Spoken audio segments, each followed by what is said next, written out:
Iya laki-laki. Udah lama itu kayaknya. Udah sepatuan lah itu. Iya. Jahat bener ya. Nggak ada yang tahu. Itu di bawah jembatan loh Pak kayaknya Pak. Hujan kemarin Pak. Iya, iya. Halo guys, balik lagi dalam channel gua. Guys, hari ini gua akan menceritakan tentang penemuan jasad seorang pria yang terbungkus spray yang ditemukan di bawah jembatan. Yang ternyata pelaku pembunuhan ini merupakan pasangan suami istri. Permasalahan apa yang sebenarnya terjadi hingga korban dibunuh?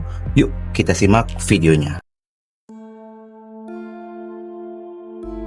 Awal kisah pada pagi hari, Selasa tanggal 20 Agustus 2024 jam 07.30. Pagi itu, ada seorang pria bernama Saman, seorang marbot masjid. Dia sedang berjalan kaki menuju rumahnya saat pulang dari masjid. Di dalam perjalanannya itu, Saman melintasi jembatan Sungai Bindong yang berada di desa Dwi Layap, Kecamatan Gedong Tataan, Kabupaten Pesawaran. Tanpa sengaja, Saman melihat ada sebuah bungkusan terbungkus kain berwarna pink bermotifkan bunga. Yang membuatnya curiga, bungkusan itu berbentuk seperti tubuh manusia. Akhirnya Saman pun menceritakan penemuannya itu dan kecurigaannya pada temannya. Lalu keduanya memutuskan untuk melaporkan kejadian tersebut ke Polsek Gedong Tataan melalui Babin Katipmas. Polsek Gedong Tataan yang mendapatkan laporan segera berkoordinasi dengan jajarannya. Tidak berselang lama, datanglah polisi dari Polres Pesawaran. Pihak kepolisian pun segera melakukan evakuasi, dan setelah bungkusan itu dibuka, terlihat bungkusan tersebut merupakan jasad seorang pria bertubuh besar, tinggi, mengenakan kaos biru dan celana jeans hitam panjang. Kaki korban pun terbungkus dalam karung plastik berwarna putih, menambah misteri pada kasus ini. Lalu polisi segera melakukan evakuasi pada tubuh korban, dibawa menuju Rumah Sakit Bayangkara, Polda Lampung, guna mengungkap identitas dan penyebab kematiannya. Ini ya saya bilang bukan sampah tapi kayak orang, saya bilang dibungkus sama spray warna pink. Ya udah Iman coba kita ke sana. Ya kita ke sana api. Gimana Kang? Sampah apa bukan? Gitu ke orang. Orang kayaknya ini katanya. Ya. Ya udah akhirnya dia langsung lapor ke Kadus. Hasil identifikasi pada saat olah TKP, jika pembungkus yang menutupi tubuh korban merupakan spray kasur berwarna pink dan bermotifkan bunga. Sementara pada saat ditemukan, kondisi jasad korban sudah mulai membengkak dan kulit pun sudah mengelupas. Hanya ditemukan luka memar pada dagu korban. Pihak kepolisian masih menunggu hasil visum dan otopsi guna mengetahui pasti luka yang diderita pada tubuh korban. Setelah menjalani visum, terungkaplah jika korban ini mengalami luka dalam setelah mendapatkan hantaman benda tumpul. Tidak berselang lama dari penemuan itu, datanglah satu keluarga yang mengaku mengenali ciri-ciri jasad pria yang ditemukan. Pengakuan dari keluarga ini mengungkap identitas dari korban yang diketahui bernama Wawan Setiawan berusia 25 tahun, warga Dusun 5, Desa Tanjung Sari, Kecamatan Natar, Lampung Selatan. Korban Wawan diketahui bekerja sebagai supir.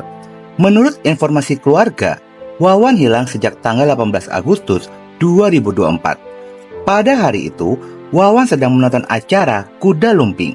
Setelahnya pulang ke rumah, lalu berganti pakaian dan berpamitan pergi lagi dengan mengendarai motor Yamaha RX King.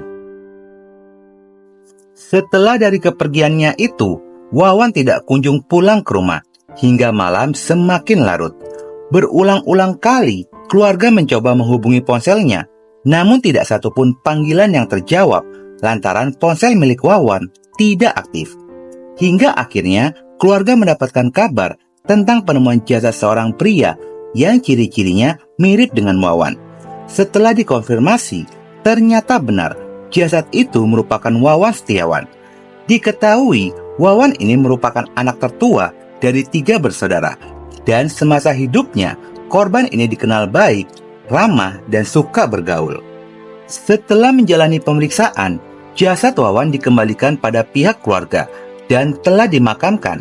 Sementara menurut Ketua RT 17 Dusun 5, Desa Tanjung Sari yang bernama Saimin, pada saat tubuhnya dimandikan, tidak ditemukan adanya luka tajam dan hanya terlihat memar pada punggung serta beberapa bagian tubuhnya saja. Berdasarkan kesaksian keluarga, pihak kepolisian pun fokus mencari motor milik Wawan yang diketahui tidak ditemukan pada saat jasad Wawan ditemukan. Polisi melakukan penyelidikan dan penelusuran kemana Wawan pergi lalu bertemu dengan siapa pada sore itu. Hasil dari penyelidikan polisi sementara, terungkaplah aktivitas terakhir kalinya masih berada di sekitaran di mana jasad Wawan ditemukan. Selain itu, pihak kepolisian pun mengambil kesimpulan jika diduga antara korban dan pelaku sudah saling kenal. Namun, polisi tidak menjelaskan rinci informasi tersebut. Mungkin karena polisi sedang bekerja guna mengungkap kasus ini. Tanpa terasa, penyelidikan polisi tengah berjalan. Namun, kasus seakan berjalan di tempat lantaran polisi belum mengupdate mengenai penyelidikannya lagi. Setelah kurang lebih 3 pekan dari penemuan jasad Wawan pada hari Jumat tanggal 13 September 2024, tiba-tiba pihak kepolisian pun mengkonfirmasi telah berhasil menangkap pelaku pembunuhan dari Wawan. Pelaku pembunuhan ini berjumlah 3 orang, namun polisi baru berhasil menangkap 2 pelaku yang diketahui merupakan pasangan suami istri dan 1 orang lagi yang masih buron bernama Ricky alias Rocker dan sedang dalam pengejaran polisi. 2 pelaku ini tertangkap, salah satunya adalah otak pembunuhan atas korban Wawan. Pelaku pembunuhan bernama Ardi Kurniawan berusia 24 tahun dan Novi Dwi Ramandani berusia 21 tahun. Pasangan suami istri ini ditangkap saat berada di rumah ibu tiri mereka yang berada di Sleman, Yogyakarta. Diketahui pasangan pasutri ini telah memiliki anak. Selama ini, Ardi bekerja merantau ke Jakarta demi menghidupi keluarganya, sehingga hubungan rumah tangga keduanya terjalin jarak jauh. Seringnya, Novi sendirian, lambat laun membuat dirinya merasa kesepian, hingga akhirnya Novi berkenalan dengan korban Wawan Setiawan, namun tidak dijelaskan secara rinci awal mereka berkenalan. Dari awalnya hanya berteman hingga berujung di dalam kamar, dan mereka berdua melakukan wik-wik cinta terlarang.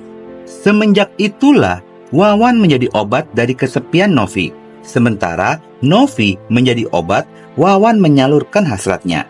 Perselingkuhan bisa dikatakan cukup lama selama pelaku Ardi suaminya bekerja di Jakarta. Namun, lambat laun Ardi mendengar jika istrinya telah berselingkuh. Lalu Ardi memutuskan untuk pulang kampung dan sempat terjadi keributan antara Ardi dan Novi mengenai kabar perselingkuhan tersebut. Novi bersikeras membantah kabar itu hingga akhirnya Novi tidak bisa mengelak lagi setelah Ardi menemukan foto mesra istrinya bersama Wawan sedang berpelukan di atas kasur. Ardi mendesak istrinya dan menanyakan sudah sejauh apa hubungan gelap antara Novi dan Wawan. Hingga akhirnya Novi mengakui jika mereka sudah sering melakukan hubungan badan. Ardi yang mendengar itu sontak terbakar api cemburu dan marah. Pada tanggal 18 Agustus 2024 jam 12 siang, Ardi dan Novi sedang main ke rumah temannya. Tiba-tiba bunyilah pesan masuk di ponselnya Novi, dan itu dari Wawan. Ardi memaksa Novi untuk berbalas pesan chat dengan Wawan.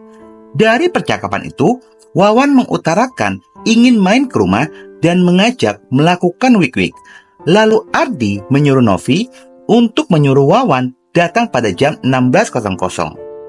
Di dalam interogasi polisi, Novi membenarkan semua cerita suaminya itu, dan Novi sudah mengetahui jika Ardi sengaja memancing Wawan datang dengan tujuan untuk membunuhnya.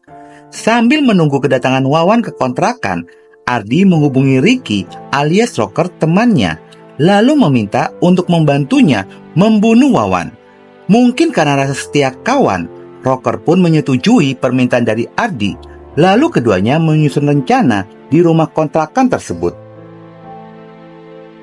Tepat jam 16.00, korban Wawan pun datang, lalu masuk ke dalam rumah kontrakan dan menuju ke kamar. Saat di dalam kamar itulah, tiba-tiba pelaku Ardi datang, langsung menyergap dan memiting leher korban. Korban Wawan yang juga memiliki badan yang besar sempat melakukan perlawanan, sedangkan Rocker dari arah depan membantu memegangi tangannya korban. Kuatnya perlawanan dari korban ini membuat kedua pelaku sangat kewalahan.